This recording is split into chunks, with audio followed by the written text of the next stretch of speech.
ओम शांति। बाबा good morning. आज बाबा के 29 अक्टूबर 2022 के महावाक्य हैं। बाबा ने सार में कहा, मीठे बच्चे, हीरे जैसा जीवन बनाने वाले बाप को बहुत खुशी खुशी से याद करो तो जंग निकल जाएगी। बाबा ने प्रश्न पूछा, माला का दाना कौन बनेंगे, उसका पुरुषार्थ क्या है? तो बाबा ने उत्तर में कहा, माला का दाना वही बनेंगे जिसे अंत में कुछ भी याद ना पड़े। ऐसे बच्चे जो कर्मातीत अवस्था को पाएंगे वही माला का दाना बनेंगे। कोई बहुत धनवान है, अनेक कारखाने आदि हैं, वह सब भूलना पड़े, किसी में भी ममत्व ना रहे, मेरा मेरा ना हो, बस ये भाई हैं, माना आत्मा है, ये रूहानी कनेक्शन है और कोई कनेक्शन नहीं। ऐसे रूहानी कनेक्शन रखने वाले, सब कुछ भूलने वाले बच्चे ही माला में आ सकते हैं। ओम शांति। रूहानी बाप रूहानी बच्चों को समझाते हैं, ये तो ज़रूर पक्का निश्चय हो गया होगा कि हम आत्मा हैं और परमात्मा बाप के बच्चे हैं, तो सभी ब्रदर्स ही हैं। ब्रदर्स को बाप ने डायरेक्शन दिया है कि मुझ परमपिता पर, मुझ पतित पावन बाप को याद करो। तो याद करते हो या बुद्धि का योग कहाँ और जगह भटकता है, पूछ रहे हैं बाबा। माया भटकाएगी जरूर, ना चाहते हुए भी तुम्हारी बुद्धि कहाँ ना कहाँ भागती रहेगी। बच्चों के अंदर चलना चाहिए कि बाबा ने हमको सृष्टि चक्र का ज्ञान दिया है, 84 जन्मों की कहानी पढ़ाई है, ये 84 का चक्र पूरा हुआ है। फिर हम फिर से घर जाते हैं। अनेक बार हम याद की यात्रा से पवित्र बन घर गए हैं। तुम्हारी बुद्धि में आता है कि हम सब भाई भाई हैं, इसमें जिस्म की कोई बात नहीं है। तुम जिस्म को याद नहीं करो, सिर्फ हम आत्मा हैं, हम ही पावन सतो प्रधान थे, अब पतित बने हैं। तो हीरे जैसा जीवन बनाने वाले बाप को खुशी से याद करना है, जिससे जंग निकल जाए। तो बाप समझाते, बच्चे पहले पहले अपने को आत्मा समझो, ये भी ज्ञान है, फिर बाप को याद करो, यह है विज्ञान। क्योंकि आत्मा को ज्ञान से परे विज्ञान में शांत घर में जाना है। आत्मा का स्वधर्म भी शांत है और घर भी शांत है, तो पहले हमको वहाँ पहुँचने का है। बाबा भी वहाँ से आए हुए हैं, परंतु मनुष्यों को इन बातों का पता नहीं है। ये पारलौकिक बाप सन्मुख बैठ करके समझाते हैं, बच्चों मैं परम धाम से तुम बच्चों के पास आया हूँ। ड्रामा प्लान अनुसार क्यों आया हूँ? तुमको वापस ले जाने के लिए। अभी तुम पतित विकारी हो गए हो, जन्म जन्मांतर विकार से ही पैदा हुए हो, इसलिए भ्रष्टाचारी कहा जाता है। तो हम भ्रष्टाचारी से श्रेष्ठाचारी कैसे बने, ये बाप समझाते हैं। बच्चे मुझे याद करो तो पवित्र श्रेष्ठाचारी बन जाएंगे। इस याद में तुम सब कुछ कर सकते हो, ऐसे नहीं कि धंधाधोरी नहीं कर सकते हो। बच्चे बाप से पूछते हैं, बाबा माला का दाना कौन बनेंगे? तो बाबा कहते हैं, बच्चे माला का दाना वही बनेंगे जो कर्मातीत अवस्था को पाएंगे, जिसको अंत में कुछ भी याद ना पड़े। कोई बहुत धनवान है, उनको कारखाने आदि हैं, तो वो सब भूलना पड़े, तुम्हारे पास तो कुछ भी नहीं है। तुम जानते हो हम बाप के बच्चे हैं, भाई हैं, हमारा किसी में भी ममत्व नहीं है। मेरा मेरा तो बाबा कहते मेरा मेरा तो नहीं है ना, बस ये भाई है, यही कनेक्शन है और कोई कनेक्शन नहीं। इससे कहा जाता है रूहानी कनेक्शन, अलौकिक, जिसको बाबा कहता है। इतनी सारी आयु तो देह ही याद आई, आत्मा तो किसी को याद ही नहीं आई। ये भी ड्रामा बना हुआ है, ये बातें बाप समझाते हैं और पावन बनने के लिए पुरुषार्थ कराते हैं। बाबा तुम बच्चों को टाइम तो देते हैं, सिर्फ 8 घंटा मुझे याद करो, वो है हद की सर्विस, और ये है सारे वर्ल्ड की सर्विस। ज़रूर खाएंगे, पिएंगे, सोएंगे, घूमेंगे, डैश डैश, सारा दिन तो कोई याद भी नहीं कर सकते हैं। तुम बरोबर अभी बेहद की सर्विस करते हो। जैसे बाप विचार सागर मंथन करते हैं, ऐसे तुम बच्चों को भी मंथन करना सिखलाते हैं। करण करावन हार है ना, तो तुमको करके ही सिखाते हैं। पुरुषार्थ करते करते तुम्हारी विजय माला बन जाएगी। सतयुग त्रेता में जो भी आते हैं वो विजय पाते हैं। फिर सब एक्टर्स इस नाटक में पार्ट बजाने के लिए नंबरवार आते हैं। सब इकट्ठे तो नहीं आ जाएंगे ना। तुम सभी एक्टर्स के रहने का स्थान ब्रह्मलोक है, वहाँ से यहाँ आकर के शरीर लेते हो। ये सब बातें बहुत सहज है, जो तुम बच्चों को ही याद रहती हैं। तुम्हारा घर स्वीट होम, साइलेंस होम है। दूसरा कोई भी अपने घर को नहीं जानता है। वो तो कह देते हैं हम लीन हो जाएंगे, जैसे सागर से बुदबुदा निकलता है फिर उसी में समा जाता है, ऐसे हम भी उस ब्रह्म में लीन हो जाते हैं। फिर कह देते हैं जहाँ देखो वही वहाँ ब्रह्म ही ब्रह्म है। वो ब्रह्म को ही ईश्वर समझते, इसलिए तुम्हारी बातें उनकी बुद्धि में नहीं बैठती हैं। तुम उसको उल्टा समझेंगे, वो तुमको उल्टा समझेंगे, है ना। हमें पता है कि उनको शिव बाबा का ज्ञान पता नहीं, ब्रह्म को, तत्व को ही वो परमात्मा समझते हैं, तो हम कहते हैं वो गलत है, और उनको लगता है कि हमें कुछ पता नहीं, इसलिए वो तुमको उल्टा समझेंगे, तुम उनको उल्टा समझते हो, क्योंकि उनका धर्म ही अपना है। परंतु तुम जानते हो सभी आत्माएं शांति धाम जाएंगी ज़रूर। बाकी हर एक आत्मा को अपना अपना पार्ट मिला हुआ है, इसको ही वंडर कहते हैं। तुम बच्चे अभी कितनी महीनता में जाते हो, आत्मा कितनी छोटी है, कैसे पार्ट बजाती है। तो ये ज्ञान जैसे बाप के पास है, वो ज्ञान का सागर है, ऐसे तुम बच्चों के पास, ऐसे तुम बच्चों के पास भी है।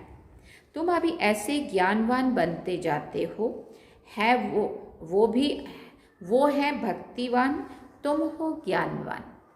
भक्तिवान माना रात के रहने वाले, और ज्ञानवान माना दिन के रहने वाले।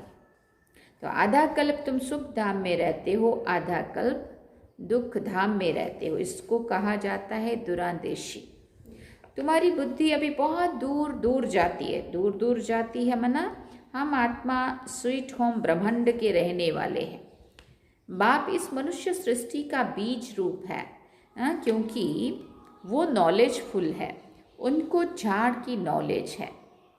तुम अभी शरीर का भान मिटाने के लिए अपने को आत्मा समझते हो। दूसरी कोई भी चीज़ याद ना आए, पूरा आत्म अभिमानी बन जाना है। मैं आत्मा हूँ, मैं आत्मा हूँ, मेरे पास कुछ है ही नहीं जो आत्मा को याद पड़े। गाया जाता है अंतकाल जो जो सिमरे, तो अगर कोई भी चीज़ होगी तो ज़रूर वो याद आएगी। ये विचार करने की बात है। अगर कुछ भी है, कोई मित्र संबंधी आदि हैं, तो याद आएगा ज़रूर। तुमने तो अपना सब कुछ शिव बाबा को दे दिया, फिर ऐसे नहीं समझो कि ये मेरी चीज़ है। जब बाबा को दे दिया फिर तुमको याद ही क्यों आए, तुम भूल जाओ। अगर वो याद पड़ता रहता है तो वो भी पिछाड़ी में नुकसान कर देगा। अभी तुमको ये सब नई बातें मिलती हैं। पुरानी कोई भी चीज़ तुम्हारे पास नहीं है। जैसे पुरानी चीज़ें सब करनी घोर को दे देते हैं ना, फिर बाबा ने कहा तुम भी अपना सब कुछ दे देते हो, फिर याद नहीं आनी चाहिए। बस यही याद रहे कि मैं आत्मा हूँ, बाबा का बच्चा हूँ, मेरे पास कुछ भी है नहीं, शरीर भी नहीं है। फिर नई दुनिया में सब नई चीज़ें मिलेंगी, वहाँ तो हीरे जवाहरात के महलों में जाएंगे। तो वो भविष्य की बात हुई ना, बाबा पूछते हैं, बच्चे तुम क्या बनेंगे? तो बच्चे कहते हैं, बाबा हम तो नारायण बनेंगे। ये तो खुशी की बात हुई ना, परंतु अभी जब कोई भी पुरानी चीज याद ना आए तब माला का दाना बनेंगे। लक्ष्य ऊंचा रखा है तो बहुत अच्छी बात है, परंतु बाबा कहते हैं अब माला का दाना बनेंगे, उस जैसा पुरुषार्थ करेंगे तब तो बनेंगे ना। 108 की माला तो राजाई की है, मंदिरों में फिर 16,108 की माला रखी होती है। तो माला के दाने बहुत ही बनेंगे, जितना जल्दी आएंगे उतना सुख पाएंगे। जो पीछे आते हैं उन्होंने इतना सुख नहीं पाया है, उनके लिए थोड़ा टाइम सुख है तो दुख भी कम ही पाएंगे। तो बाबा कहते हैं, बच्चे ये ख्याल रखो कि पिछाड़ी में कुछ भी याद ना आए। जो अर्पण किया हुआ है वो भी याद नहीं आना चाहिए। जो लगा दिया सेवा में और बार बार वो अंदर आता रहे, वो मैंने दिया है, मैंने वहाँ वो दिया है, बाबा कहते वो भी याद ना आए।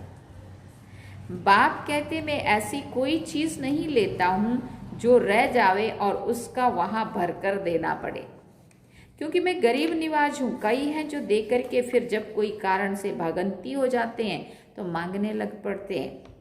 माया उनको एकदम डस लेती है, नहीं तो कहते हैं चाहे मारो चाहे प्यार करो, ये मस्ताना है, तुम्हारा दर कभी नहीं छोड़ेगा, कभी नहीं भूलेगा। तुम बच्चे यहाँ नर से नारायण बनने के लिए आए हो, तुम्हें कितना बड़ा वर्षा मिलता है, फिर ये क्यों कहते हो कि हम देते हैं? तुम तो लेते हो ना, कौन कहता है तुम कुछ दो? बाकी कोई एक पैसा भी देंगे तो वहाँ उनके लिए महल मिल जाएगा। जैसे सुदामा ने चावल मुट्ठी दी ना, तो बच्चे सुदामा मिसल दाल चावल ले आते हैं, समझते हैं कि हमको महल मिल जाएंगे। ऐसे बच्चों पर बाप बहुत खुश होते हैं, वाह इनके नई दुनिया में महल बनने वाले हैं, क्योंकि बहुत प्यार और सद्भावना से ले आते हैं। अहो भाग्य ऐसे बच्चों का, बहुत ऊंच पद पाएंगे।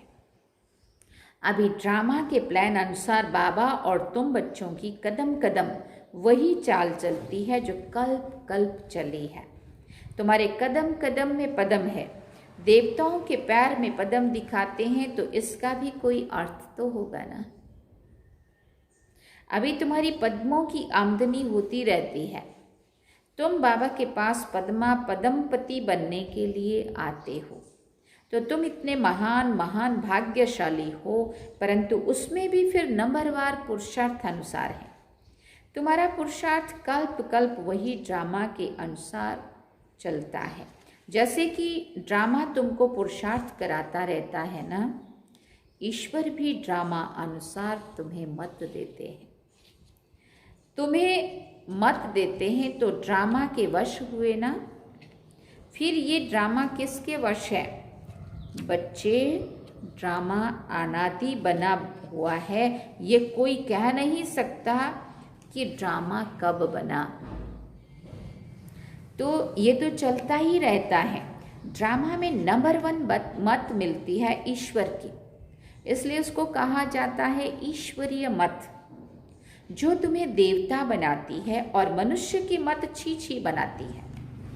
ईश्वरीय मत से तुम मनुष्य से देवता बनते हो, फिर 21 जन्मों के बाद मनुष्य मत पर मनुष्य बन जाते हो। अभी ये गीता का एपिसोड संगम युग है, जबकि दुनिया बदलती है, तो ये बच्चों की बुद्धि में होना चाहिए और बच्चों को बहुत बहुत मीठा मीठा बनना चाहिए, प्यार से चलना होता है। जो बच्चे शांत और मीठे हैं उनका पद भी ऊंचा होगा। अभी तुम्हें ईश्वरीय बुद्धि मिली है, तुम समझते हो कि हम बेहद के बाबा की संतान बने हैं, बाबा से वर्षा ले रहे हैं, तो अथाह खुशी होनी चाहिए। बाप कहते हैं बच्चे, स्वर्ग से भी यहाँ तुम्हारा बहुत बहुत ऊंच पद है। बाबा कई बार कहते स्वर्ग में तो तुम दैवी संतान होंगे, अभी तो ईश्वरीय संतान। तो कौन ऊंचे हुए? ऊंच पद किसका हुआ? जो डायरेक्ट ईश्वरीय संतान है। बाप सिर्फ तुमको पढ़ाते हैं। भगवान उवाच में तुमको डबल सिरताज राजाओं का राजा बनाता हूँ। तो अपनी तकदीर पर तुमको बहुत खुश रहना चाहिए। वाह बाबा आकर के क्या हमारी तकदीर बनाते हैं, जो पत्थर जैसे जीवन को हीरे जैसा बना देते हैं। अच्छा, मीठे मीठे सिकिल दे रूहानी बच्चों प्रति, रूहानी माता पिता, रूहानी बाप व दादा का याद प्यार और गुड मॉर्निंग। रूहानी बाप की रूहानी बच्चों को नमस्ते। हम रूहानी बच्चों की रूहानी माता पिता बाप दादा को दिल व जान सिकवा प्रेम से याद प्यार, गुड मॉर्निंग, नमस्ते, थैंक यू बाबा, शुक्रिया बाबा। धारणा के लिए मुख्य सार है। पहला पॉइंट, ऊंच पद पाने के लिए बहुत बहुत शांत चित्त रहना है, मीठा बनना है, सबके साथ प्यार से चलना है। दूसरी बात, जो कुछ बाबा को अर्पण कर दिया उसे भूल जाना है, उसकी याद भी ना आए। कभी ये संकल्प भी ना आए कि हम बाबा को देते हैं। कभी ये संकल्प भी ना आए हम बाबा को देते। हम क्या होते देने वाले हैं? क्या है हमारे पास? बाबा का तो दिया हुआ है, तन मन धन सब तेरा। एक तरफ कह दिया तेरा, और फिर कहते हैं कि हम देते हैं, तो दिया क्या? बाबा कहते जो कुछ बाबा को अर्पण कर दिया उसे भूल जाना है, उसकी याद भी ना आए, कभी ये संकल्प भी ना आए कि हम बाबा को देते हैं। वरदान में बाबा ने कहा, ब्राह्मण जीवन में काम महाशत्रु के साथ उसके सर्व साथियों को भी विदाई देने वाले संपूर्ण पवित्र भव। ब्राह्मण जीवन में काम महाशत्रु के साथ उसके सर्व साथियों को भी विदाई देने वाले संपूर्ण पवित्र भव। ब्राह्मण जीवन में जैसे काम महाशत्रु को जीतने के लिए विशेष अटेंशन रखते हो, ऐसे उसके सभी साथियों को भी विदाई दे दो। कई बच्चे क्रोध महाभूत को तो भगाते हैं, लेकिन क्रोध के बाल बच्चों से थोड़ी प्रीत रख लेते हैं। जैसे छोटे बच्चे अच्छे लगते हैं ना, ऐसे इस क्रोध के भी छोटे बच्चे कभी कभी प्यारे लगते हैं, लेकिन संपूर्ण पवित्र तब कहेंगे जब कोई भी विकार का अंश ना रहे। ऐसा पक्का व्रत लो, तब कहेंगे सच्चे ब्राह्मण। स्लोगन में बाबा ने कहा, संगम युग की मौज का अनुभव करना है तो माया की अधीनता से स्वतंत्र रहो। संगम युग की मौज का अनुभव करना है तो माया की अधीनता से स्वतंत्र रहो। हम सोचते हैं किसी व्यक्ति से स्वतंत्र रहेंगे, आज़ादी मिल गई, माना कोई हमें कुछ बोलना नहीं चाहिए, समझाना नहीं चाहिए, पूछना नहीं चाहिए, हम अपनी मर्जी से जिए, उसको हम स्वतंत्रता मानते हैं। परंतु वो स्वतंत्रता नहीं है। हमें कहीं ना कहीं जुड़े हुए रहना, वो तो एक क्या कहेंगे, संस्कार है। आज़ादी इसको नहीं कहेंगे कि कोई कुछ ना बोले, कोई कुछ ना समझाए, कोई हमें समझाए, कोई हमें सुधारने समझाने वाला पूछने वाला हो तो हमारा और अच्छा पुरुषार्थ होगा। कोई बोलने पूछने वाला कुछ नहीं होगा ना, फिर देखो कैसे बनते अलवे। अपनी मर्जी से तो रहना है, कौन पूछने वाला है ना।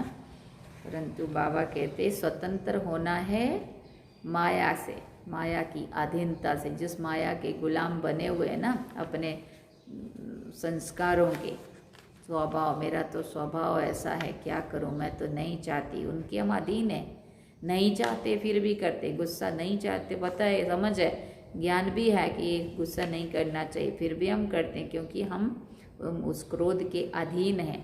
तो स्वतंत्र तो उन बुराइयों से करना है, हमें माया से अपने आप को करना है। और हम क्या करने चलते हैं, स्वतंत्र करते हैं अपने आप को अपने बड़ों से, या कोई जो भी हमारे को अच्छी बात समझाने या बताने वाला हो, है ना, उससे समझते हैं इसके अधीन थोड़ी रहना चाहिए, हमें तो स्वतंत्र स्वतंत्र रहना चाहिए। इसलिए बाबा कहते संगम युग की मौज का अगर अनुभव करना है तो जो माया की अधीनता है उससे स्वतंत्र बनना पड़ेगा। अच्छा, ओम शांति। ये थे बाबा के आज के महावाक्य। बाबा ने सार में कहा, मीठे बच्चे हीरे जैसा बनाने वाले, हाँ, हीरे जैसा जीवन बनाने वाले बाप को बहुत खुशी खुशी से याद करो तो जंग निकल जाएगी। ये थे आज के बाबा के महावाक्य। अब हम बाबा को याद करेंगे। ओम शांति।